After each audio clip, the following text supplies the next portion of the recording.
श्री कृष्णा श्री कृष्णा श्री कृष्णा श्री कृष्णा। गुरुर्ब्रह्मा गुरुर्विष्णु गुरुर्देवो महेश्वरः गुरु साक्षात् परं ब्रह्म तस्मै श्री गुरवे नमः तस्मै श्री गुरवे नमः। इस सापेक्षता के जगत में जहाँ मैं तू वो तू मैं ये है, वहाँ शांति की कल्पना ही नहीं करती। एक जगह में एक कथा आती है भगवान दत्तात्रेय के गुरु के बारे में। तो कहते एक कन्या थी कुंवारी, उसको देखने के लिए लोग उसके घर आए, घर में कोई था नहीं, उसी को सबकी अगवानी करनी पड़ी। तो धान कूट करके चावल निकाल करके उनको खाना खिलाना है। जब उसने धान कूटना शुरू किया तो हाथों की जो चूड़ियाँ थी आवाज़ कर रही थी। तो उसको लगा कि देखो लोग कहेंगे कितने दरिद्री है ये लोग, मेहमान आने के बाद धान कूटते हैं। तो उसने अपनी सब चूड़ियाँ निकाल दी, केवल दो दो रखी दोनों हाथों में। फिर कूटना शुरू कर दिया तो फिर आवाज़ आने लग गई। फिर उसने एक एक चूड़ी तोड़ दी तो केवल एक बची, तब आवाज नहीं आई। देखो कितनी महत्व की बात है। हमारे अंदर यदि आवाज आती है तो समझ लेना एक नहीं दो है वहां। एक जो सत्य है और दूसरा जो झूठा है। सत्य आदमी है, पति झूठा है। दुखी पति होता है, आदमी कभी दुखी नहीं होता। तो यह जो एक तत्व में सापेक्षता का माहौल निर्माण हो जाता है, उसी के कारण खटपट खटपट चलती रहती है। तो इससे बचने का एकमात्र उपाय है। भगवान कहते हैं एवं बुद्धि परम बुद्ध्वा संस्तभ्यात्मानमात्मना जहि शत्रु महाबाहो काम रूपम दुरासदम। तो जब तक के यह काम रूपी शत्रु हमारे हृदय में निवास कर रहा है, तब तक के हम कामी होंगे। और ये जो कामी है वो हमको एकदम निकम्मा बना देता है। ऐसी बात भगवान कृष्ण ने तृतीय अध्याय के अंत में जाकर के अर्जुन को बताई। क्योंकि अर्जुन के सामने जो समस्या थी, जो अनेक प्रकार के मोह के प्रसंग थे, उसके पीछे कारण क्या था, यही था।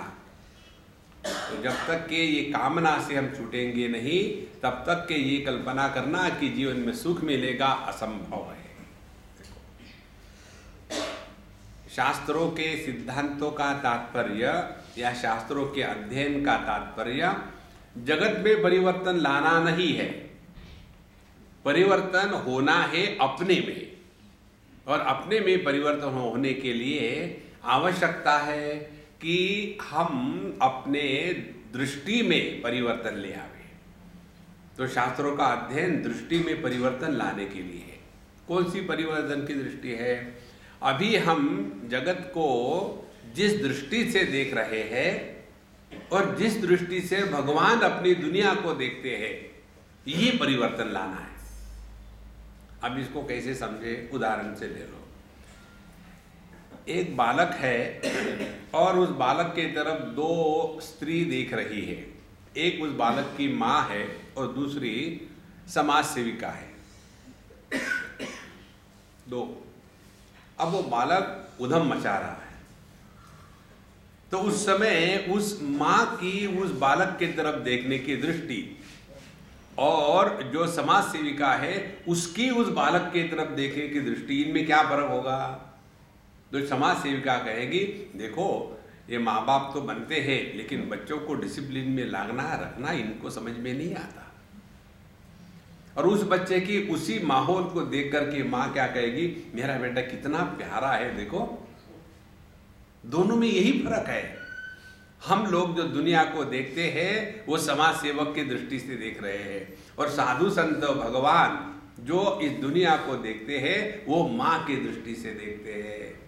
तो यह सापेक्षता के दृष्टि का त्याग करके संपूर्णता के, निरपेक्षता के दृष्टि से जगत के प्रति देखना, यह दृष्टि बदलने के लिए हमें शास्त्रों के अध्ययन की आवश्यकता होती है। और यदि हमने ये नहीं किया तो जिंदगी भर झटके खाते रहेंगे और कुछ नहीं फर्क पड़ेगा। देखो, जैसे हमने बड़ा युद्ध किया, अब हम जाते समय कल शाम को बीच में महात्मा गांधी खड़े थे, तो उनकी तरफ देख करके हमने काका जी से पूछा, काका जी महात्मा गांधी के पिताजी का नाम क्या था? काका जी ने फट से बता दिया, मोहनदास करमचंद गांधी, करमचंद उनके पिताजी का नाम था। हमने कहा देखो, मैंने मोहनदास करमचंद के पिताजी का नाम नहीं पूछा, मैंने आपको पूछा महात्मा गांधी के पिताजी का नाम क्या है? बोले नहीं समझ में आ रहा, आप क्या कह रहे? हमने कहा हम बताते, महात्मा गांधी के पिताजी का नाम था नाथूराम गोडसे। यदि वो उनको नहीं मारते तो महात्मा गांधी कभी राष्ट्र पिता बनते ही नहीं। जैसे जेपी नारायण का हो गया ना, जेपी जी का, बिहार वाले, कहाँ है वो? देखो संतो, इसलिए हमको इस दुनिया में रहते समय अपने दृष्टि में परिवर्तन लाना है। क्या दृष्टि में परिवर्तन लाना है? देश के स्वातंत्र्य के लिए ये करेंगे, वो करेंगे, अहिंसा करेंगे, सब कुछ करेंगे।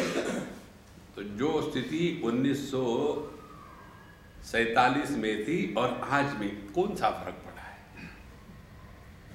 देखो, पहले सफेद लूटते थे, अब काले लूट रहे। लूट तो वैसी ही चली है, तो कोई फर्क नहीं पड़ने वाला। इसीलिए यदि हमको आध्यात्म के मार्ग पर चलना है ना, इस दुनिया से अपने आप को बचाओ। ये दुनिया ऐसी ही रहेगी, इसमें कोई परिवर्तन नहीं आने वाला। देखो,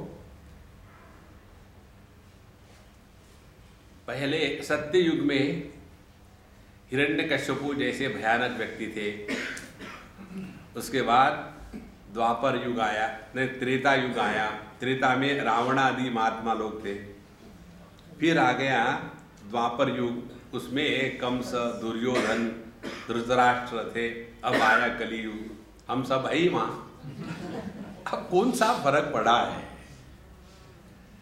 इसीलिए दृष्टि में परिवर्तन लाना है कि हमको इस जगत में शांति की उपलब्धि चाहिए, तो केवल इस कामना को मन से हटा दे। देखो, अपने जीवन का उदाहरण ले लो।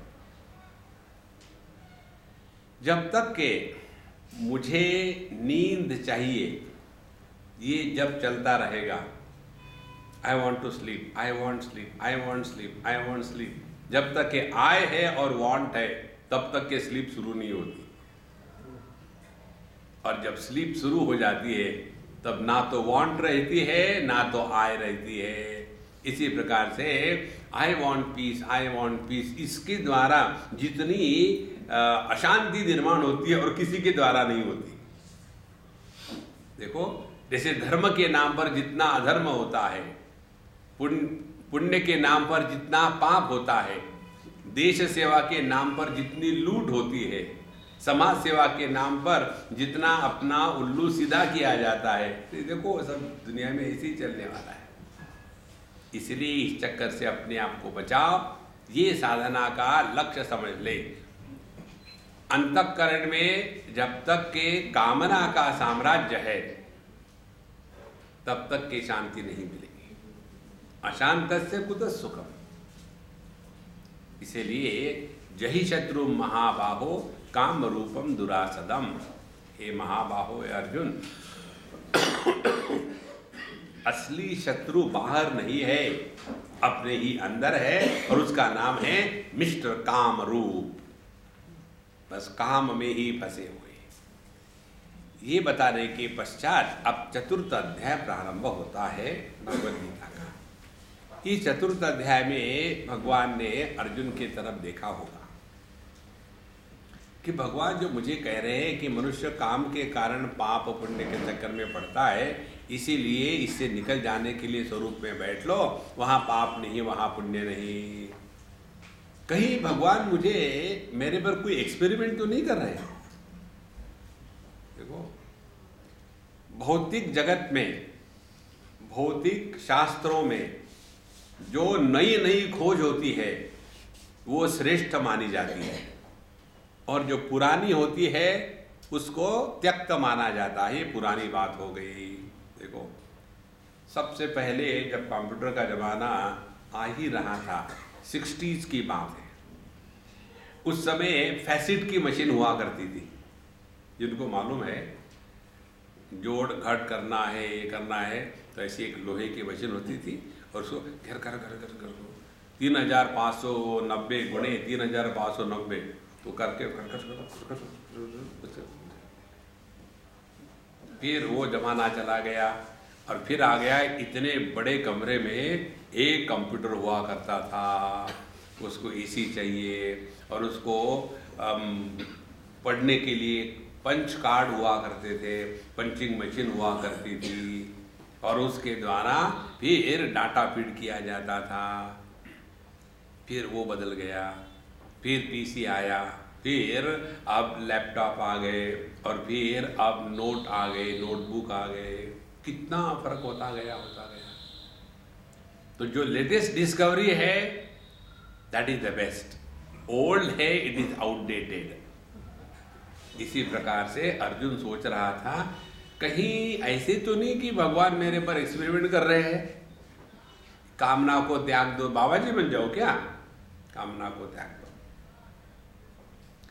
इस विचार को लेकर के भगवान अब यह चौथा अध्याय प्रारंभ करते हैं। श्री भगवान उवाच इमं विवस्वते योगं प्रोक्तवानहम अव्ययं विवस्वान् मनवे प्राह मनुरिक्ष्वा कवे ब्रवीत् एवं परंपरा प्राप्तम इमं राजर्षयो विदुः सकाले नेह महता योगो नष्ट परंतप स एवायं मया तेद्य योग प्रोक्त पुरातनः भक्तोऽसि मे सखा चेति रहस्यं हेतदुत्तमम्।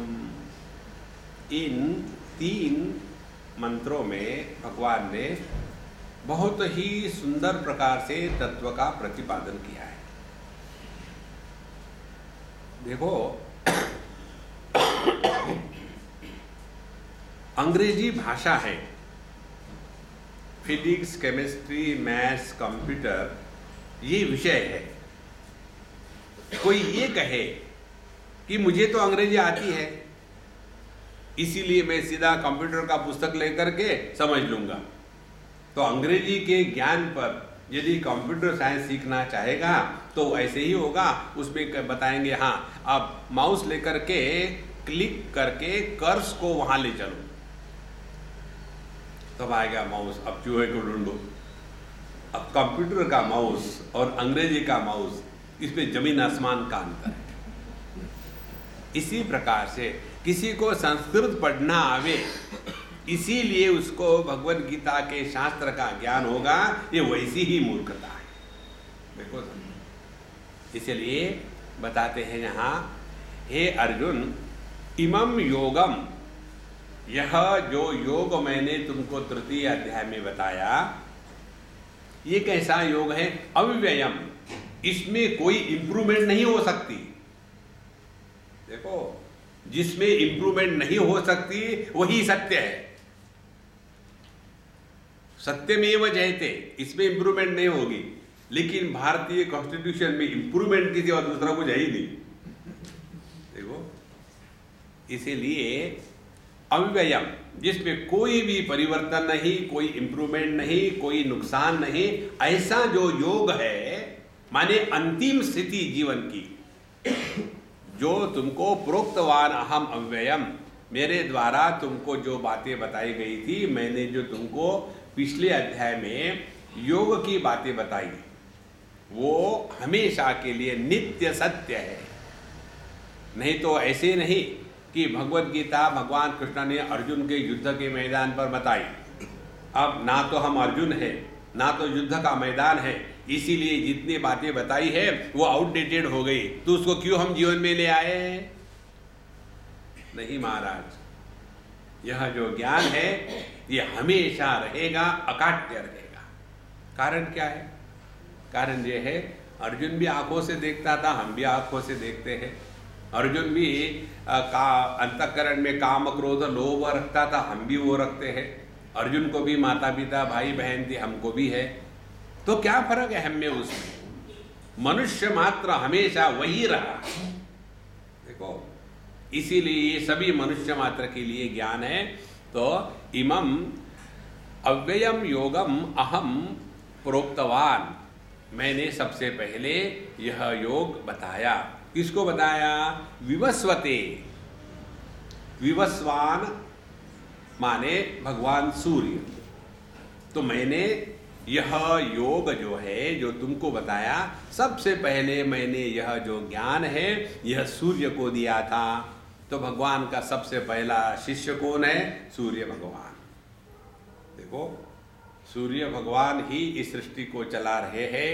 भीषास्माद वातः पवते भीषो देति सूर्य, भीषास्माद अग्निश्चेन्द्रश्च मृत्युर्धावति पंचमयति।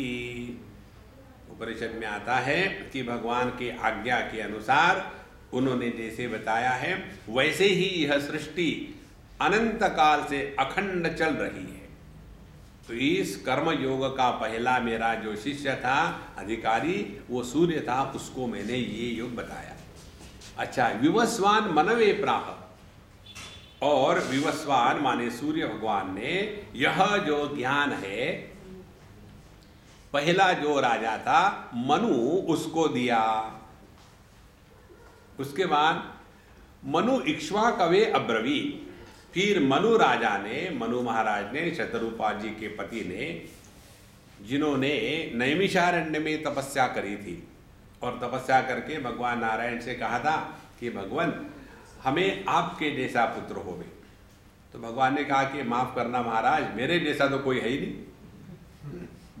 अप्रमेय अनुपमेय, दो होगे तो मेरे जैसा कोई होगा, जो एकमेवा द्वितीय है उसके जैसा कैसे होगा? तो बोले मैं ही तुम्हारा पुत्र बन के आ जाऊंगा। और फिर भगवान ने दशरथ और कौशल्या के माध्यम से राम का अवतार लिया। तो ये जो इक्ष्वाकु है, इनको हमारे मनु जी ने यह ज्ञान इक्ष्वाकु को दिया। एवं परंपरा प्राप्तम इमं राजर्षयः विदु। तो यह जो कर्मयोग का ज्ञान है, ये परंपरा से, बड़ों से दूसरी जनरेशन, तीसरी जनरेशन, इस प्रकार से यह ज्ञान एक से दूसरे तक सभी राजर्षियों में चलता रहा। और वही ज्ञान सकाले न इहता महता योगो नष्ट परंतप, और वही ज्ञान महता काले न नष्ट।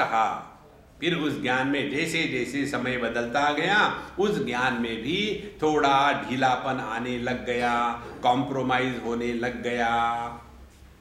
ध्यान से सुनना, इसी चौथा अध्याय नहीं, हाँ, इसी अध्याय में एक विषय आएगा, यदा यदा ही धर्मस्य ग्लानिर्भवति भारत। उस समय इस विषय पर हम विस्तार से चिंतन करेंगे। तो अनेक समय बिताने के पश्चात इस योग के ज्ञान में थोड़ी कमी होने लग गई। और सकाले न एह महता योगो नष्टो परंतप स एवायम मया तेद्य योग प्रोक्त सनातनः। वही जो सनातन पुराना जो योग था, वही योग मैंने आज तुमको फिर से रिबूट करके बताया। देखो, कई बार जब अपना लैपटॉप हैंग हो जाता है ना, हम रिबूट करते हैं, तो हमने आपको वही ज्ञान फिर से बताया ताकि ये ज्ञान फिर जागृत हो जावे। और क्यों बताया मुझे? भगवान कहते हैं भक्तोसी में सखा चेती। ध्यान से सुनना संतो, ये बहुत महत्व की बात है। लोग हमारे पास कहीं भी चले जाओ आप दुनिया में, लोग हमारे पास पैसे के लिए नहीं आते, ज्ञान के लिए नहीं आते, मदद के लिए नहीं आते, प्रेम से आते हैं, प्रेम के लिए आते हैं। भक्तों से में अर्जुन, तुम मेरे भक्त हो ना, इसलिए तुमको बता रहा हूं। देखो कैसी बात है। एक बार बम्बई की बात है, एक कोई भिखारी, बम्बई में तो भिखारी बहुत है, अपने राजस्थान से इंपोर्टेड मैक्सिमम भिखारी बम्बई में है। तो एक भिखारी आया किसी के पास मांगने के लिए, तो उस सज्जन ने उसको देखा और देखने के बाद ऐसा ऐसा टटोलने लग गए जेब, तो उसको थोड़ी आशा हो गई कि कुछ देने वाले हैं, तो वो गया बेचारा। वहाँ जाने के बाद उन्होंने अपने जेब में हाथ डाला तो जेब कटी है, तो पैसे तो थे नहीं। फिर उन्होंने उस भिखारी के हाथ पकड़ा और कहा कि भैया माफ़ करना, मैंने तुमको गलत आशा दी, लेकिन किसी ने मेरी जेब काट ली है, मेरे पास एक भी पैसा नहीं, मैं कल इधर से गुजरूंगा तो तुमको ज़रूर दूंगा, अभी माफ़ करना, तुम्हारी आशा को मैंने ठेस पहुंचाई। उसका हाथ हाथ में पकड़ा। उस भिखारी ने कहा कि महाराज, आपने जो मुझे आज दिया है ये आज तक मुझे किसी ने नहीं दिया, कोई हमको छूने की तो बात ही क्या, हमारे तरफ देखने को तैयार नहीं होते, और आपने मेरा हाथ अपने हाथ में लिया, ये करोड़ों रुपए से ज्यादा आपने मुझे दिया है। देखो महाराज, इस जीवन में सबसे महत्व की बात यह है कि जगत के साथ व्यवहार में यदि शुद्ध प्रेम प्रकट होवे ना, तो उस प्रेम के लिए उम्र की बात नहीं होती। देखो, पानी जैसा चाहे किसी भी बर्तन में डालो एकदम मैच हो जाता है। यदि पेट्री डिश हो तो उसमें फैल जाता है आराम से, यदि टेस्ट ट्यूब हो तो खड़ा हो जाता है आराम से, यदि कैपिलरी ट्यूब हो तो उसमें भी घूमता है, लेकिन यदि आइस क्यूब हो तो हमेशा अकड़ है। हम लोग आइस क्यूब के जैसे, बच्चों के सामने गए आइस क्यूब बन गए, बैठे क्यों, खड़े हो जाओ, वो खड़ा है, खड़ा क्यों, बैठ जाओ, क्योंकि बड़े हैं ना। बच्चों के साथ बालक बन के रहो, देखो जीवन में कितना आनंद आता है। भक्तों में सखा चेती, हे अर्जुन, मैंने तुमको ये इसलिए बताया क्योंकि तुम मेरे भगत हो। देखो, ये बात इतनी सच है। अभी बंबई की बात है, एक अम्मा मेरे पास आई, तो मैंने उसको कहा कि मैं तुमको तुम्हारी अंदर की बात बताऊं। बोले क्या है? हमने कहा तुम भले उपनिषद के लेक्चर को आती हो, लेकिन तुम ज्ञान के लिए यहाँ नहीं आती, तुम आती हो प्रेम के लिए, तुम प्रेम की बनी हुई हो, ज्ञान से तुम्हारा कोई मतलब नहीं। जब मैंने ऐसा कहा तो एकदम गंगा यमुना सरस्वती शुरू हो गई। बोले स्वामी जी, मुझे ये समझ में नहीं आता ज्ञान क्या है, प्रेम क्या है, लेकिन जब मैं आती हूँ ना, मुझे एकदम आनंद आता है, बस, बाकी मुझे कोई जानने की आवश्यकता ही नहीं। ये तो हिंदुस्तान की बात हो गई। अभी हम वहाँ थे अपने कैवल्य धाम लोनावाला में, वहाँ अंग्रेज बहुत आते हैं। एक हमारी अम्मा है अर्जेंटीना की, प्रोफेसर है यूनिवर्सिटी में, हर साल आती है वहाँ से, और वहाँ हमारे मेडिटेशन की क्लास अंग्रेजी में, एक वहाँ के लोकल विद्यार्थियों को हिंदी में, और शाम की जनरल सत्संग फिर अंग्रेजी में। अब ये हिंदी के सत्संग में आके बैठती है अकेली, अब इसको हिंदी में एक भी शब्द मालूम नहीं, आके बैठेगी जरूर। और मुझे क्या फर्क पड़ता है, क्योंकि जिनको समझ में आती हिंदी उनको समझ में थोड़ी आता है दोनों मेरे लिए एक जैसे हैं। तो वो आके बैठती, एक हफ्ते तक रोज आके बैठती थी। तो मुझे किसने पूछा कि स्वामी जी, ये अंग्रेज आके बैठती है, इसको हिंदी आती है क्या? मुझे क्यों पूछ रहे हो, उसको पूछो। बोले फिर आप उसको क्यों बोलते क्यों नहीं? मैं क्यों बोलूँ किसको, जो मर्जी आके बैठो, वहाँ सोना है यहाँ सो जाओ तो मुझे बड़ा आश्चर्य लग रहा है, जाके पूछो उनको। तो उसने जाकर के पूछा कि आपको तो हिंदी आती नहीं, तो आप यहाँ आके क्यों बैठती हो? बोले मैं जब यहाँ आके बैठती हूँ ना, स्वामी जी को जब देखती हूँ ना, तो मुझे सब कुछ मिल जाता है। आपको लगता होगा कि मुझे समझ में नहीं आता, लेकिन मुझे सब कुछ समझ में आ जाता है। देखो, जहाँ प्रेम होता है ना, वहाँ कोई भी प्रतिबंध नहीं है, ना भाषा का है, ना विषय का है, ना ज्ञान का है, ना समझदारी का है। भक्तोऽसि में। अर्जुन, तुम में ये सर्वश्रेष्ठ क्वालिफिकेशन है कि तुम मेरे भक्त हो, और इसीलिए मैं तुमको ये बता रहा हूं। भक्तोऽसि में, दूसरी सखा च इति। सखा माने सह खादते इति सखा, दोनों एक थाली में खाना खाते हैं, दोनों साथ साथ रहते हैं, दोनों की ख्याति कृष्ण जब कहेंगे तो अर्जुन अपने आप साथ में जुड़ जाता है। तो ऐसे तुम मेरे हो, इसीलिए मैंने तुमको यह योग का सूक्ष्म भाग तृतीय अध्याय में बताया। पहली बात देखो, हमारे शास्त्रों के जो मंत्र है ना, इसके अर्थ 3 स्तर पर होते हैं।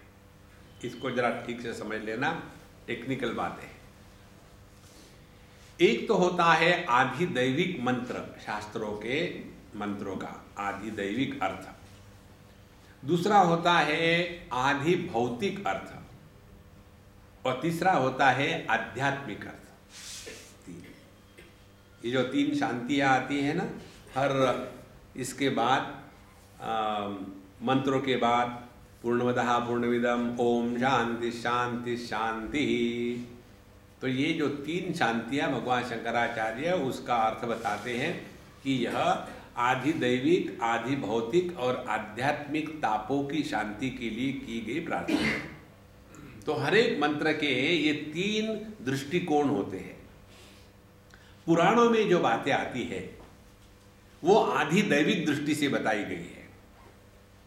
जैसे बातें आती है कि कुंती जी ने जो उनको मंत्र मिला था उसका ट्रायल मारने के लिए पहले सूर्य भगवान के मंत्र से सूर्य भगवान को उन्होंने आवाहन किया, और उस समय सूर्य भगवान आ गए और बिना समागम के सूर्य के तेज से मात्र उनके कोख में गर्भधारण हो गया और फिर कर्ण का जन्म हुआ।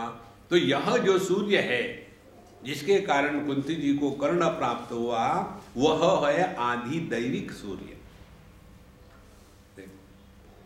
फिर जो आधि भौतिक सूर्य है, तो ये जो खगोल शास्त्री है, ये जो आकाश में लटके हुए सूर्य की बात करते हैं, ये हो गया आधि भौतिक सूर्य। और तीसरा होता है आध्यात्मिक सूर्य, जिस सूर्य के कारण हमारे आंखों में दृष्टि है। तो आंखें भी हो गई, उसमें भी 3 भाग हो गए, आधि भौतिक, आध्यात्मिक और आधि दैविक।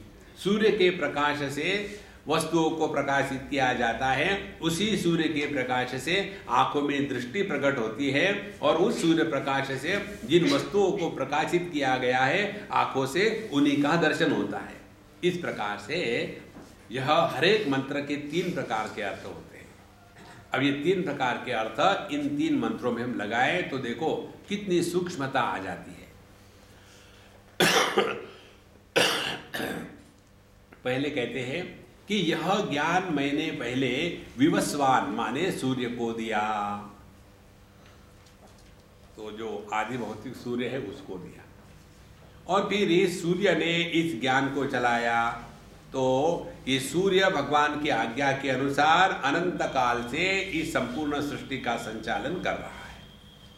उसके बाद सूर्य ने ये ज्ञान मनवे प्राह, मनु को दिया, तो सूर्य से ये ज्ञान मनुष्य को प्राप्त हुआ, और फिर मनुष्य ने ये ज्ञान जो अपने जीवन में उतारने के लिए इंद्रियों के माध्यम से वहाँ इस ज्ञान को ले आया है। इस प्रकार से यह ज्ञान सूर्य, सूर्य से मनुष्य, मनुष्य से इंद्रियों के माध्यम से प्रकट हो रहा है। यह आधि भौतिक प्रक्रिया है।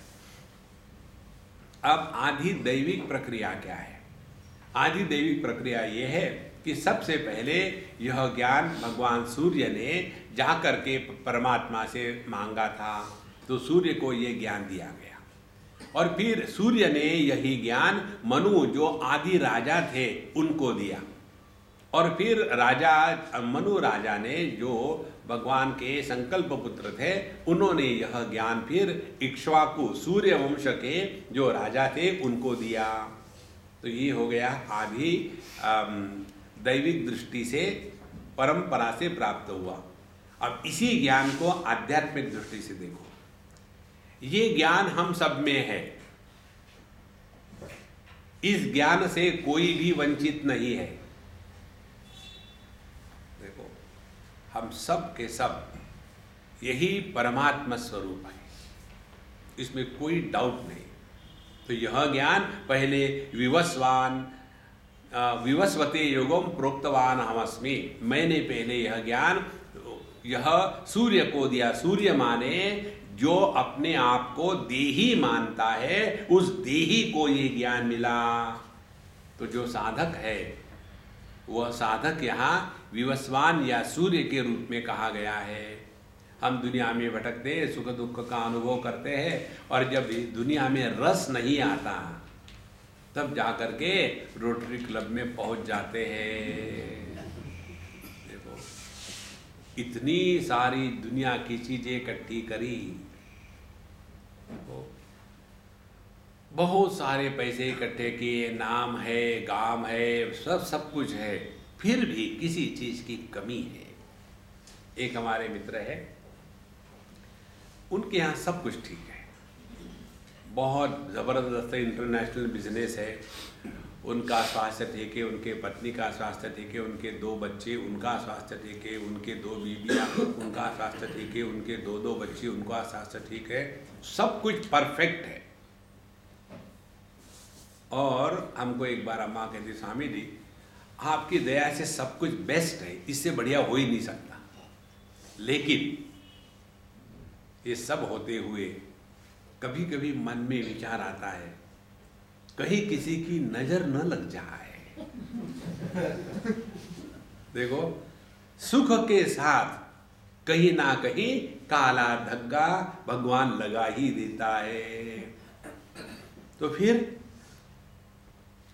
जब से पहले हमारे भी महाराज थे, गुरु महाराज थे, हम उनके पास जाते थे और वो हमको बताते थे कि देखो बेटा, यहाँ आश्रम में जो है ना, यहाँ मार्बल लगाने हैं तो मार्बल लगा दिए, सेवा करने हैं, यहाँ ये भंडारा करना है, भंडारा करवा देते हैं, इतने बच्चों को पढ़ाई के लिए इतना पैसा चाहिए वो देते थे। हमने वही किया पूरे जीवन में, और एक बार आपसे पाला पड़ा और उसके बाद हमारी पूरी दृष्टि ही बदल गई है।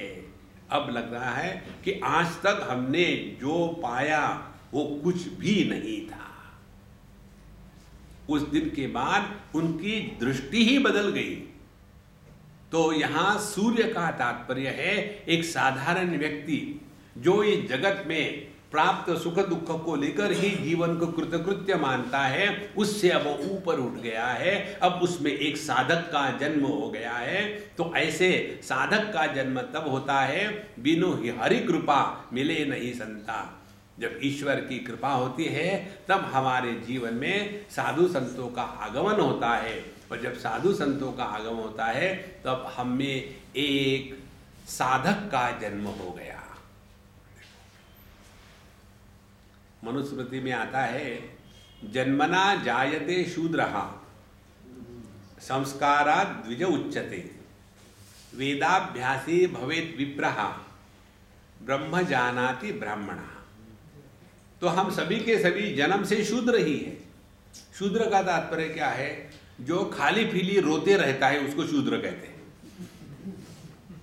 छोटे बच्चे देखो, हमेशा रोते रहेंगे, भूख लगी तो रोए, किसी ने काटा तो रोए, अकेले हैं तो रोए, दूसरा कुछ आता ही नहीं इनको, हर चीज के लिए रिजर्वेशन चाहिए, नहीं तो रोएंगे। देखो, ये शूद्र वृत्ति हो गई। फिर संस्कारात् द्विज उच्यते, फिर संस्कार हो गए कि दुनिया में कैसे रहना है, रोने रोने से काम नहीं होता है, अपने आप को लायक बनाओ।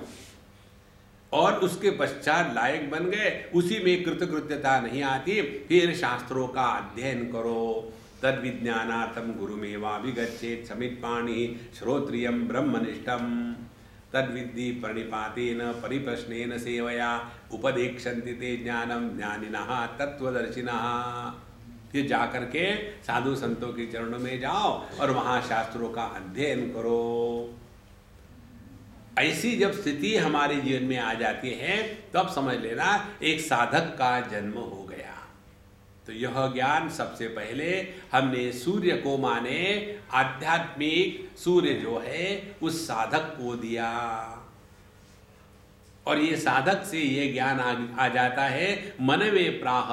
फिर ये ज्ञान प्राप्त होने के पश्चात फिर ये मन में उतरता है। देखो, तो साधक पहले इस ज्ञान को गुरु से उपलब्ध कराता है और उसके पश्चात अपने जीवन में उतारने के लिए उस ज्ञान को अब डाइजेस्ट करना है। जैसे अन्न को डाइजेस्ट करने का स्थान अपना जीआई ट्रैक होता है, इसी प्रकार से ज्ञान को डाइजेस्ट करने का जो ट्रैक है वो है अपना मन। उसमें हमको अब मनन करना है। क्या मनन करना है? आखिरी अध्याय की 2-4 बातें। भगवान ने जब कहा कि जब तक के हमारे मन में इस कामना का साम्राज्य है तब तक शांति नहीं, और ये कामना इंद्रिय मन बुद्धि पर सवार होकर के हमारा सत्यानाश करती है, इसीलिए यह जो इंद्रिय मन बुद्धि है इसके परे जा करके इनका जो प्रकाशक है वहाँ हमको स्थिर होना है। यही इस कामना से, पाप से मुक्त होने का मार्ग है। अब ये जो बात बताई भगवान ने, अब इसको अपने मनु महाराज माने मन में आने के बाद इस ज्ञान का अब डाइजेशन हमको करना है। ध्यान से सुनो, मन की जो डाइजेशन की प्रक्रिया है और पेट में खाना खाने के बाद जो डाइजेशन की प्रक्रिया है वो थोड़ी भिन्न है। मन में जो ज्ञान आता है उसको डाइजेस्ट कैसा करते हैं? केवल उस अनुभूति से सीख करके।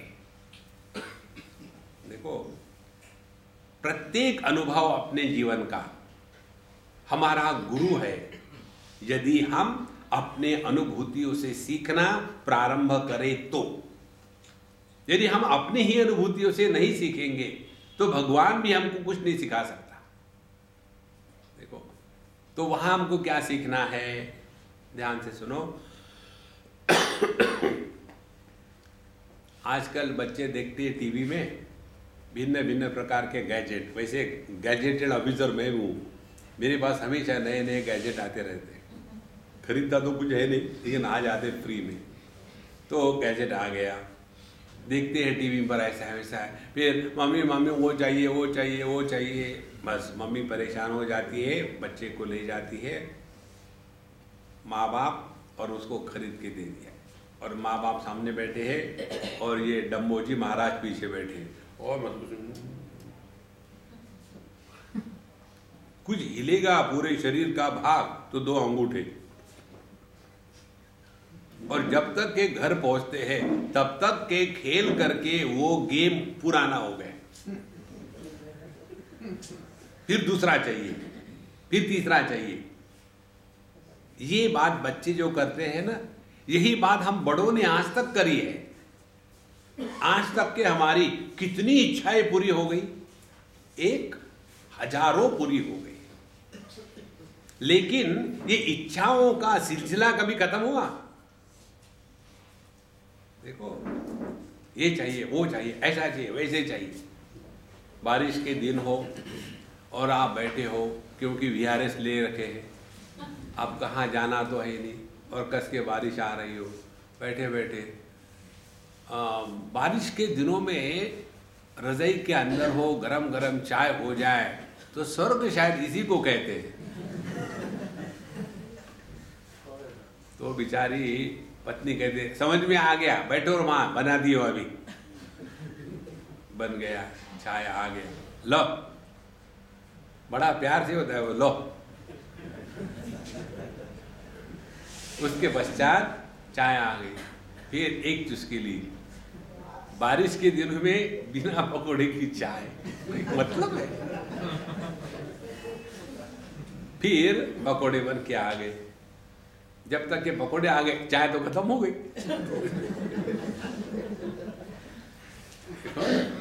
फिर पकौड़े चाय दोनों आ गए। आने के बाद बिना चटनी के, और इस माहौल में तो भरी हुई मिर्ची के पकौड़े हो जाए तो क्या कहना। इच्छाओं का कोई अंत नहीं है संतो। हमने आज तक कितनी इच्छाएं पूरी करी है, लेकिन जीवन में कृतकृत्यता का अनुभव आया क्या? इधर हमको ध्यान देना है। इसको कहते हैं ज्ञान का मन में डाइजेशन। हमारा जो गणित है ना, वो गलत इक्वेशन पर चल रहा है। हमारा इक्वेशन क्या है? Fulfilment of desires is equal to fulfilment in life. It is a wrong equation. We have to rise about the desires. जब तक के हम इन इच्छाओं के परे नहीं जाएंगे, तब तक के जीवन में कृतकृत्यता का अनुभव नहीं आता। देखो संतो, इसका कोई अंत नहीं है। बचपन में जब छोटे थे तब मार्बल के लिए रोते थे, अब बड़े हो गए, अब बाथरूम में मार्बल लगाना इसलिए रो रहे। जिंदगी मार्बल नहीं गई। मार्बल माने जो बल को मारता है। इसीलिए यह जो ज्ञान है, पहले साधक के हृदय में प्रकट होता है कि हाँ, जीवन में कुछ और ऊंची बातें हैं। ये जगत के भोग भोग में कब तक आदमी रहेगा? देखो, भगवान शंकराचार्य कहते हैं वैसी गते का काम विकार। देखो, जैसे बुढ़ापा आता है तो काम विकार चले गए। क्षीणे वित्ते कहा परिवार, पैसा कम हो गया तो सब अगल बगल के दोस्त सब निकल जाते हैं। ज्ञाते तत्वे कहाँ संसार। यदि हमारा ध्यान अपने स्वरूप की तरफ गया तो जगत से कुछ प्राप्त करने की इच्छा हो ही नहीं सकती। देखो संतो, इसीलिए यहाँ जब कहते हैं कि यह ज्ञान विवस्वान से मनु के पास आया, तो फिर इस ज्ञान का मन में चिंतन होने लग गया। हमारा जो मन है ना, ध्यान से सुनना, इसकी खुराक है वृत्तियां, विचार। और हमको दो ही प्रकार की वृत्तियां मालूम है। एक तो भूतकाल के मुर्दों की वृत्तियां, जाने कहाँ गए वो दिन भाड़ में और कहाँ जाएंगे, या तो फिर आगे क्या होगा, अल्लाह जाने आगे क्या होगा। देखो, तो यह जो भूत और भविष्य को लेकर के चिंतन करते रहना, ये मन की खुराक है।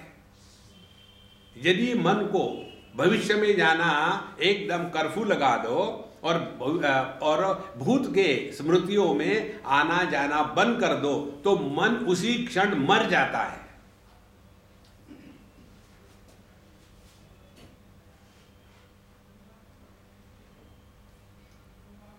केवल वर्तमान में, जिसमें भूत और भविष्य इनका अभाव है, वहां मन नहीं रहता।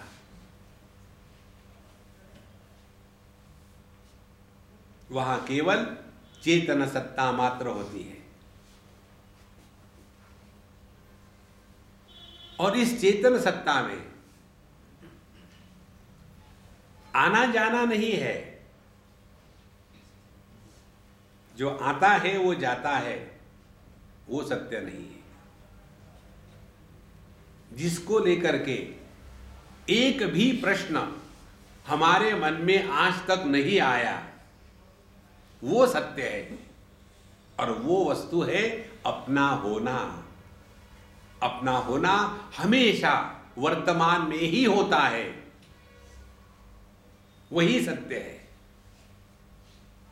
देखो, तो यदि हम समझ ले इस मन की बातों को, मन की बातें यही है कि यह मन अपने आप को जिंदा रखने के लिए या तो भूत के स्मृतियों में भटकता है या भविष्य के चिंता में रहता है। अब हमको इस मन को यहाँ भटकने से रोकना भी है और मरने भी नहीं देना। जब मन मर जाता है तो हम सत्संग में भी खर्राटे मारते हैं। देखो, तो अब स्थिति क्या हो गई? भूत में नहीं जाने देना, भविष्य में नहीं जाने देना, वर्तमान में सोने नहीं देना। देखो अब करें क्या? तो इस समय इस मन को तत्व चिंतन में, आत्मचिंतन में लगा दो। क्या लगाना है? अपने एक एक अनुभूति को निकालो और उसका अब डिसेक्शन शुरू कर दो। कोई भी वस्तु इस जगत की हमारे मन को हमेशा के लिए खुशी नहीं दे सकती। देखो, ये जो लड़का लड़की प्यार में गिरते हैं ना, Swami ji please bless us, we have fallen in love. तो फिर मैं उनको कहता हूं, उठ जाओ बेटा, लग गया क्या? गिर गए ना प्यार में। तो इनका ये जो लव में गिरना होता है, कब तक के लिए? देखो, 9 दिन की नई चांदनी, फिर अंधेरी रात है। कभी भी हमारा मन उसी वस्तु या उसी व्यक्ति के प्रति हमेशा के लिए आकर्षित नहीं हो सकता। ये स्पष्ट समझ लो। तो फिर मन क्या चाहता है? नई नई खोज करता है। इससे अपने आप को बचाना है। तो यह जो ज्ञान हमको सत्संग में मिलता है, विवस्वान मनवे प्राह, फिर इस ज्ञान को मन में हमको मनन करना है। और क्या मनन करना है? 2 प्रकार का मनन। पहला मनन अपने अनुभूतियों का विश्लेषण करके उससे सीखना है। हमने आज तक इतनी सारी इच्छाएं पूरी करी, लेकिन क्या हमको कृतकृत्यता का अनुभव आया? यदि नहीं आया तो हमारा जीवन गलत मार्ग से जा रहा है। Never mind. लेकिन यदि हमने ये निर्णय ले लिया कि अभी तक जो हुआ ठीक है, हमारे पास डाटा तैयार हो गया। ध्यान से सुनना, जिस अनुभव से हम सीखते हैं वो हमारा गुरु है। और यदि गुरु से भी हम नहीं सीखे तो हमको कौन बचा सकता है? तो फिर क्या करें? अब इसी क्षण से अपने जीवन की धारा को बदलें। अब इसमें ट्राई करके देखो दूसरे प्रकार के अनुभव। एक बार एक सज्जन हमको मिले और हमको कहते, स्वामी जी गुड न्यूज। हमने कहा ये मत बताना बुढ़ापे में लड़का हो गया करके। बोले नहीं स्वामी जी, आप तो कभी सीधी बात लेते ही नहीं। हमने कहा मैन्युफैक्चरर्स डिफेक्ट है। बोले गुड न्यूज मालूम है क्या है? क्या है? मैंने सिगरेट पीना छोड़ दिया। देखो, मनुष्य को प्राप्ति का जो आनंद है उससे ज्यादा आनंद त्याग का होता है। स्वयं खाओ और नहीं, मैं मेरे बहन के लिए ले जाता हूं, नहीं मैं अपने पत्नी के लिए ले जाता हूं। जो आनंद देने में आता है ना, वो लेने में नहीं आता। भगवान में और जीव में यही फर्क है। जिसको लेने में खुशी होती है वो जीव है, जिसको देने में खुशी होती है वो भगवान है। देखो, ये जो है प्रक्रिया, अपने मन में ज्ञान का विश्लेषण करके अपने अनुभूतियों से सीखना, इसको कहा है भगवान ने कि विवस्वान ने यह ज्ञान मन को दिया। तो हम गए सत्संग में, साधक विवस्वान बन गए। वहां हमको भगवान की कृपा से, हरि कृपा से, ईश्वरानुग्रहादेव हमको यह ज्ञान प्राप्त हो गया। तो हम सभी के सभी सूर्य है। अब ये ज्ञान हमको यहाँ मिला। अब उस ज्ञान को हमको मनु महाराज को देना है। माने अब इस ज्ञान का हमको अब चिंतन करना है, चिंतन करना है। देखो, नहीं तो हम बन जाते हैं वेदांती। कौन से वेदांती? लिपस्टिक वेदांती। लिपस्टिक वेदांती माने जिनके लिपों को वेदांत स्टिका है, दूसरों को बताने के लिए वेदांत, और अपने बारे में ठन ठन पाल। देखो संतो, वेदांत अपने पर अप्लाई करने की प्रक्रिया है। जगत के साथ केवल प्रेम का ही व्यवहार होता है। इसीलिए ये जो शुष्क वेदांत की टर्म आती है ना, ये इसी के कारण आती है। जब ज्ञान परिपक्व हो जाता है ना, तब उसको प्रेम कहते हैं। जैसे आम पका तो उसके पकने को कहते हैं कि आम रस, उसमें से रस निकलता है, रस में गुठली नहीं होती। Unless you are in Gujarat. Gujarat में जो आमरस खाते हैं ना, तो हम कभी नहीं आमरस खाते, क्योंकि उसकी जो बनाने की प्रक्रिया है इतनी भयानक है। उसको एक बार देखो तो जिंदगी में कभी आमरस नहीं खाओगे। तो हम नहीं खाते। तो हमको कहते भी स्वामी जी आप आमरस क्यों नहीं खाते? हमने कहा देखो, आम रस आम आदमी खाता है, हम खास है, हम खास रस खाएंगे आम। फिर वो आम रस निकाल करके गुठलियों को ऐसा करके झट करके फेंक नहीं देते, एक बर्तन में पानी रखते, उसमें डालते हैं, फिर उन सभी गुठलियों को पानी में धो लेते अच्छी तरह से, कहीं इतना भी कचरा माने मिठास उसमें वेस्ट न हो जाए।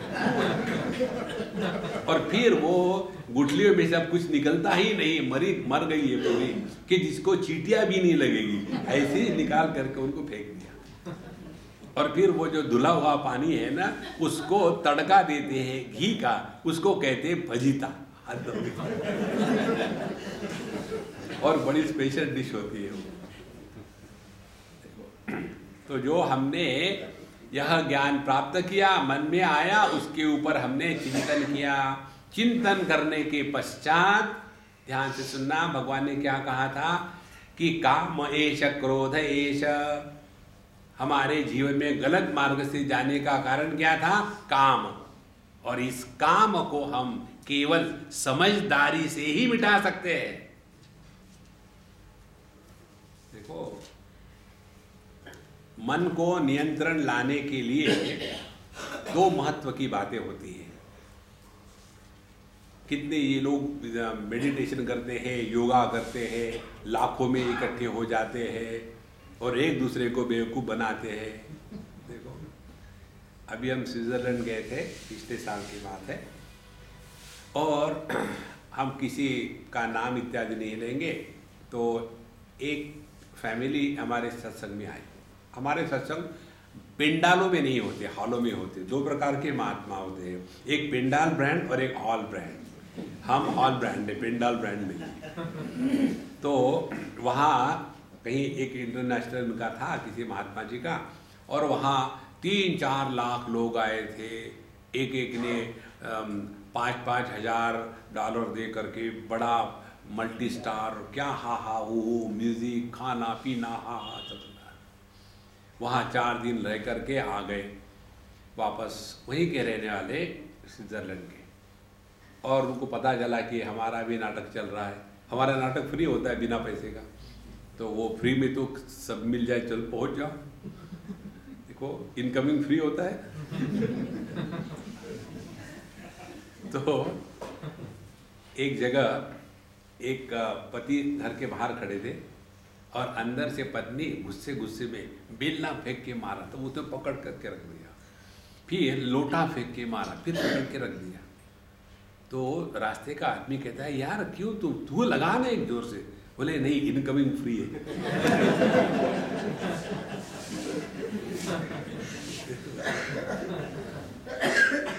तो हमारे सत्संग में आगे फ्री होने के कारण 2-3 दिन था, रोज आते थे। और सत्संग होने के बाद फिर हम लोग निकल जाते हैं पहाड़ों में घूमने के लिए, बर्फ़ में खूब आनंद किया। हमसे तो बात उन्होंने नहीं कही, हमारे मित्र को बताया। बोले वहाँ हम गए, 4 लोग, तो कितने 3-4 हज़ार डॉलर पर हेड लेकर के 10-15 हज़ार डॉलर दिए और बेवकूफ़ बन करके चले आए। यहाँ फ्री में जो आनंद मिल रहा है, देखो महाराज, जो ब्रह्मानंद है ना, वो पैसे से कभी नहीं मिलेगा आपको। जहाँ सत्संग की बातों में पैसा जुड़ जाता है, वह दुस्संग हो जाता है। बहुत महत्व की बात है सर। तो यह ज्ञान अपने हृदय में आया, फिर उसके साथ चिंतन किया, चिंतन से सीखा कि जहाँ कामना की पूर्ति की बात है वह संसार है, जहाँ कामना की निवृत्ति की बात है वह सत्संग है। ये बात बहुत सूक्ष्म है। और जैसा जैसा ये भाव अपने हृदय में दृढ़ बनेगा, वैसे वैसे हम कामना के रोग से मुक्त हो जाएंगे। देखो, और जब ये कामना हम पर प्रभाव नहीं डालेगी, तब ये जो मनु महाराज है, मनु ने यह ज्ञान इक्ष्वाकु को दिया। इक्ष्वाकु, इक्ष माने इंद्रिय। यह ज्ञान फिर मन से इंद्रियों में उतरता है। कठोपनिषद, भगवद गीता का ये जो चित्र है ना, जिसमें भगवान कृष्ण चला रहे हैं रथ, अर्जुन बैठा है और रथ को घोड़े जुते हुए हैं, भगवान कृष्ण के हाथ में घोड़ों की लगाम है। ये चित्र कठोपनिषद का है। आत्मानं रथिनं विद्धि शरीरं रथमेव तु इंद्रियाणि हयानाहु विषयान् तेषु गोचरान् आत्मेन्द्रिय संयुक्तम भोक्ता प्राहु। तो ये देह जो है ये रथ है, जो देही है वो रथी है, और इस देह को चलाने वाले जो घोड़े हैं वो इंद्रिय है, और इंद्रियों को कंट्रोल करने वाली जो लगाम है वो मन है, और ये लगाम जिसके हाथ में है वो बुद्धि है। और ये बुद्धि में कौन बैठा है, शाम या काम? यदि बुद्धि में काम बैठा है तो हमारे जीवन का सत्यानाश गारंटीड है। यदि बुद्धि में शाम बैठा है तो हमारा जीवन निश्चित उद्धार को प्राप्त होगा। तो यह ज्ञान विवस्वान से इक्ष्वाकु को, मनु को, मनु से इक्ष्वाकु को, माने यह ज्ञान बुद्धि में प्रकट हुआ, बुद्धि से मनन में चिंतन हुआ, मन में, और चिंतन मनन होने के पश्चात फिर ये इंद्रियों में आ गया। इंद्रियों में नियंत्रण तब हो सकता है जब हमने अपने आप को एजुकेट किया है। देखो, साधना के दो पक्ष है, एक तो डिसिप्लिन और दूसरी education. Mind has to be disciplined first and then educated. Educated and disciplined mind alone is a controlled mind. देखो, इस प्रकार से ये ज्ञान ऊपर से निकल तक के इंद्रियों तक आ जाता है, और इंद्रियों के पास आने के बाद अब इंद्रियां जो है ये द्विविधा में आ गई है। अंदर से मन कहता है, देखो तुमको डायबिटीज हो गया है, मिठाई खाना डॉक्टर ने मना किया है। फिर वही मन कहता है, वही इंद्रिय कहते हैं, वो तो ठीक है, डॉक्टर ने ये भी तो कहा है ना कि इंजेक्शन ले लिया करो। ये तो डॉक्टर ने कहा है, और अभी देखो ना, कोई देख भी नहीं रहा। खा करके, उठा करके खा लिया। देखो, तो ऐसे काले नेह महता योगो नष्ट परंतप। इंद्रियों के माध्यम पर आने के पश्चात फिर सब हमारा जो ज्ञान है वो गायब हो जाता है। फिर रिग्रेट्स आते हैं। जितने भी होते हैं ना पेटू मेरे जैसे, उनका यही है कि आज जरा खाना ज्यादा ही हो गया, रोज ही खाते हैं ज्यादा, आज के बाद खा लिया। कंट्रोल है ही नहीं अपने पर। देखो ना, तो ये हो गया इन मंत्रों का आध्यात्मिक अर्थ। इसीलिए तद विज्ञानार्थम गुरुमेवाभिगच्छेत्। ऊपर ऊपर से हिंदी का आप ट्रांसलेशन ले लो अपने भगवद गीता, गीता प्रेस का। भगवान बोले, अर्जुन बोला, ये बोला बोली नहीं है महाराज। उवाच का तात्पर्य है ये भगवान के वचन है। भगवान के वचन देश काल वस्तु व्यक्ति परिस्थिति इनके द्वारा परिच्छेदित नहीं होते, ये हमेशा के लिए नित्य वचन है। इसलिए सकाले नेह महता योगो नष्ट परंतप। हे परंतप, परांतावेति, जो शत्रुओं को कष्ट देने वाला है अर्जुन, यह जो योग है जो मैंने तुमको बताया, ये योग अनेक प्रकार से धीरे धीरे नष्ट सा हो रहा था। स एव अयम, वही योग जो हमको प्रथम बुद्धि में प्राप्त होता है, वही योग, वही ज्ञान यदि जीवन में उतर के आ जाए तब जाकर के हम साधक है, नहीं तो प्रवचनकार है। देखो, हमारे जैसे प्रवचनकार और आपके जैसे साधक, इनमें क्या फर्क है? हम प्रवचन करते समय ब्रह्म है, बाद में भ्रम है। देखो, और आप अपना इतना जो मेहनती का काम है और संसार का काम है, दौड़ा भागी है, ये सब करते हुए भी समय निकाल करके यहाँ आके 1-2 घंटा हमको अपने रसना की, जीवा की खुजली ठीक करने के लिए समय देते हो, और हमारा ये 24/7 का बिजनेस है, फिर भी फ्रस्ट्रेटेड रहते हैं। देखो, दक्षिणा कम मिली, दरिद्री। देखो संतो, हमारे नारद भगवान भागवत महापुराण के पहले 6 अध्यायों में जहाँ महात्म्य बताते हैं, वो भागवत महापुराण का भाग नहीं है, वहाँ बताते हैं कि कलयुग आया है और कलयुग में सभी वस्तु का सार निकल जाता है। और पहली बात बताते हैं, सत्संग का सार, भगवत कथा का सार निकल जाता है, क्योंकि भागवत कथा, सत्संग फंड रेजिंग फंक्शन होता है। देखो महाराज, इससे बड़ा कोई अपराध नहीं है। यह ज्ञान फ्री है एवं परंपरा प्राप्त। सदाशिव समारंभाम शंकराचार्य मध्यमाम अस्मदाचार्य पर्यंतम वंदे गुरु परंपरा। यह तो भगवान का ज्ञान है। केवल पेट ही पालना है तो जिसने पेट दिया है वो खाना गारंटी से देगा। देखो महाराज, इसीलिए इस ज्ञान को हम कभी भी बेचे नहीं। ये तो सबके लिए, सबका अधिकार है इसको लेने का। इसी अध्याय में बताएंगे हमको, अपि चेदसि पापेभ्यः सर्वेभ्यः पापकृत्तमः। यदि सभी में तुम पाप करने वालों में सर्वश्रेष्ठ पापी हो, माने पापियों के प्राइम मिनिस्टर हो, तो भी तुमको ये अधिकार है ये ज्ञान फ्री प्राप्त करने का। तो यह ज्ञान जब हमारे इंद्रियों के स्तर पर आ जाता है तब उसमें खोट आनी शुरू हो जाती है, क्योंकि वहां कामना का वायरस हमारे इंद्रियों को ग्रस लेता है।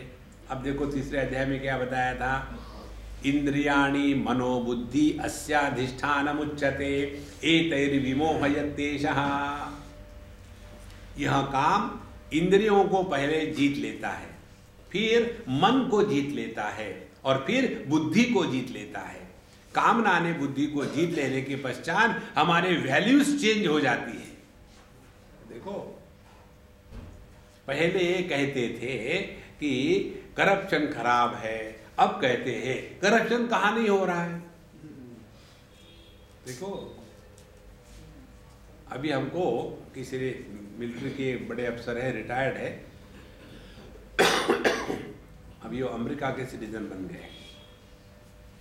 उन्होंने एक बार हमको जब मिले थे अमेरिका में, बोले स्वामी जी आपको पता है अपने इंडियन आर्मी में 30% जो उनकी परमानेंट गैजेटेड पोस्ट होती है ऑफिसरों की, वो खाली है।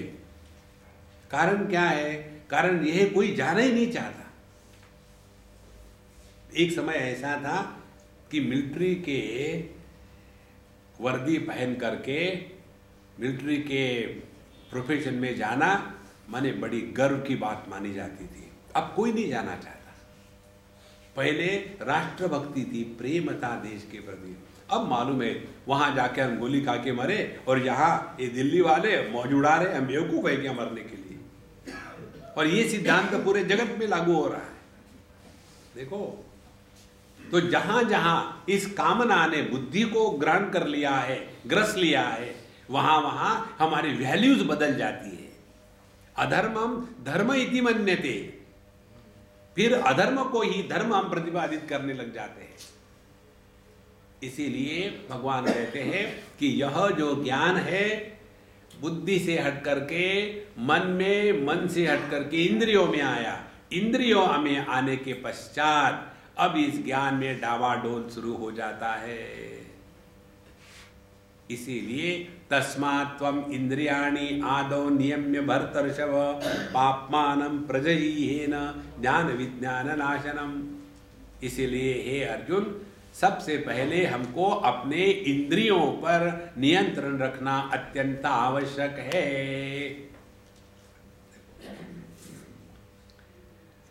अच्छा, इंद्रियों पर नियंत्रण रखने का तात्पर्य क्या है? भगवान कहते हैं भगवद गीता के 3 अध्याय में, इंद्रियस्य इंद्रियस्यार्थे रागद्वेषौ व्यवस्थितौ तयोः वशं न आगच्छेत् तौ ह्यस्य परिपन्थिनौ। ये कल्पना मत करना कि हमको जगत के सभी वस्तु व्यक्ति अच्छे ही लगे, ये नहीं संभव। जैसे खाने को बैठो आप, तो जरूरत नहीं कि आपको हर चीज अच्छी लगे, लेकिन अच्छा लगे ना लगे उससे पाप नहीं है। उसके द्वारा प्रभावित होकर के जीवन को चलाना, तयोः वशम न आगच्छे। देखो, हमको आज फोन आया सुबह में 10, साढ़े 10, 11 बजे, स्वामी जी खाना हो गया? हमने कहा नहीं, अभी तो नाश्ता हुआ है। बोले स्वामी जी, आप जब हमारे यहाँ होते उससे भी तो आप 11 बजे खाना खाते हो, आपका कोई खाने का टाइम है कि नहीं? हमने है, कहा 2 बजे खाना खाएंगे। बोले वहां 2 बजे खा रहे ना? हाँ। ऐसा क्यों? ना ऐसे ही होता है। देखो, इस जगत में अपने आप को एडजस्ट करके रहना आवश्यक है। इसके लिए हमने एक सिद्धांत जीवन में उतारा है। ये सिद्धांत हमारे सुभाषितकारों ने कहा है, जब अपने घर में रहो तो अपने 100% नियमों का पालन करो। जब यात्रा में निकलो तो 50% नियमों का पालन करो। किसी दूसरे के घर पे जाओ तो 25% नियमों का पालन करो। और यदि साधु संतों के साथ रहो तो अपना एक भी नियम नहीं, वो जो बताएंगी वो करो। तब जाकर के हम अपने मन को जीत सकते हैं। इस प्रकार से इंद्रियों को पहले हमको वश में लाना है। तो स एवायम मया तेद्य योग प्रोक्त पुरातनः। तो यह जो पुरातन ज्ञान है, योग है, जीने की जो कला है, यह सबसे पुरानी, नया कुछ भी नहीं इसमें। तो वही ज्ञान मैंने तुमको आज बताया, क्योंकि तुम मेरे भक्त हो और मेरे सखा हो। इसीलिए रहस्यम ही एतत् उत्तमम। रहस्य का तात्पर्य है, देखो आप समझो आपके किसी मित्र के साथ बात कर रहे हो, उसको बोलना, देखो गुप्ता जी वो आपके फ्रेंड है ना? हाँ हाँ है। क्या? नहीं, मैं आप दोनों में क्यों झगड़ा लगाऊं? क्यों, क्या हो गया? उन्होंने आपके बारे में ऐसी बात कही, ये उम्मीद नहीं थी। क्या कहा? अब छोड़ो, क्या पर गुप्ता जी परेशान। क्या बताया? देखो, उन्होंने मुझे बताया था कि देखो मैं आपको रहस्य बताने जा रहा हूँ गुप्ता जी के बारे में, बच के रहना, लेकिन उनको मत बताना। अब मैंने उनको तो शब्द दे दिया कि मैं उनको नहीं बताऊंगा। अब बताओ आपको कैसे बताऊं?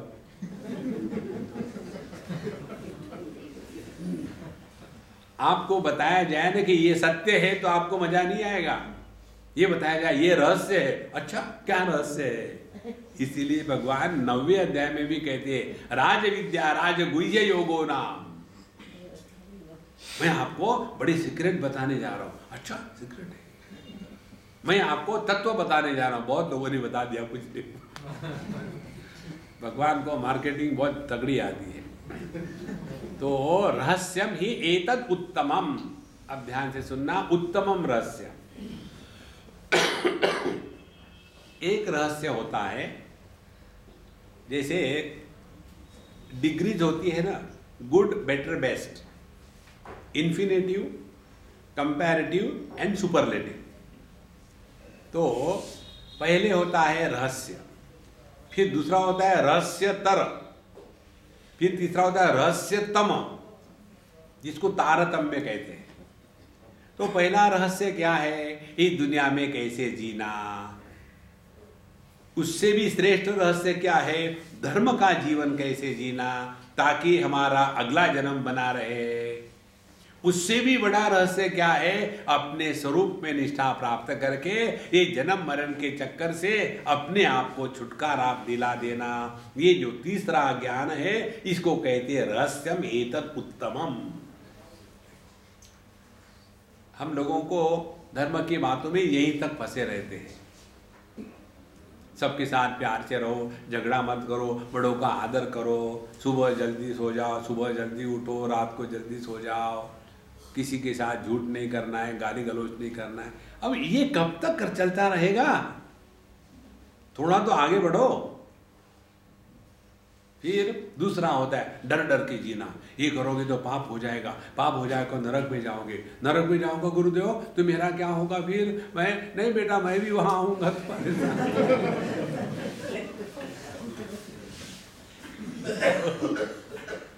ये स्वर्ग नरक में भेजने वाले गुरु महाराज होते हैं ना, ये आपको रिमोट कंट्रोल से कंट्रोल कर रहे हैं।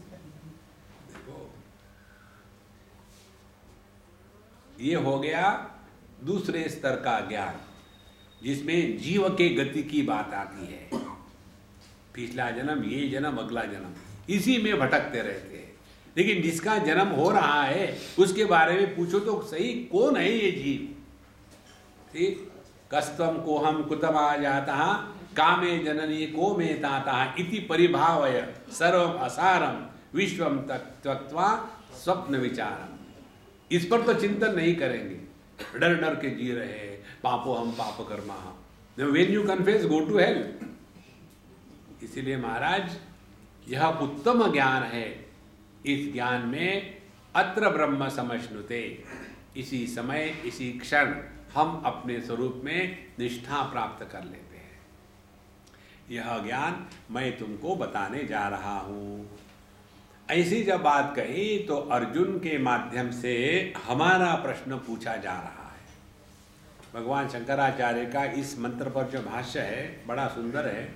उसमें भगवान कहते हैं कि ये प्रश्न अर्जुन का नहीं हो सकता, लेकिन हम लोगों के मन में ऐसा प्रश्न आ सकता है। तो अर्जुन का निमित्त बना करके भगवान वेद व्यास जी ने यह प्रश्न अर्जुन के मुख से कहलवाया, ताकि हमारे मन की जो शंका है, जो संदेह है, इसका उत्तर प्राप्त हो जाए। तो अर्जुन कहते हैं, अर्जुन उवाच अपरम भवतो जन्म परम जन्म विवस्वतः कथमेतद् विजानीयाम त्वमादौ प्रोक्तवानिति। हे भगवान, अपरम भवतो जन्म परम जन्म विवस्वतः। हे भगवान, आपका जन्म तो बाद में हुआ, पहले तो सूर्य का जन्म हुआ। तो हम ये कैसे स्वीकार करें? कथम एतद् विजानीयाम, हम इसको कैसे डाइजेस्ट करें, कैसे स्वीकार करें, कैसे समझें? क्या कि आपने पहले ये ज्ञान सूर्य को दिया जो आपके पहले पैदा हो गए थे। आपने कहा नहीं कि झूठ होगा, लेकिन अपने समझ की खोट है। तो हमको ये कैसे समझ में आ जाए कि आपने यह ज्ञान सूर्य को दिया जो आपसे पहले पैदा हो गए थे और आप तो बाद में पैदा हो गए। तो बताइए। इस पर भगवान श्री कृष्ण के वचन है। श्री भगवान वाच बहूनि मे व्यतीतानि जन्मानि तव चार्जुन तान्यहं वेद सर्वाणि न त्वं वेत्थ परन्तप। भगवान कहते देखो अर्जुन, बहुनी में व्यतीतानि जन्मानि तव चार्जुन। हे अर्जुन, मेरा जन्म में हुआ था, तुम्हारा 4 जून को हुआ। बहुनी में, मेरा जन्म में हुआ, और तव 4 जून, तुम्हारा 4 जून को हुआ।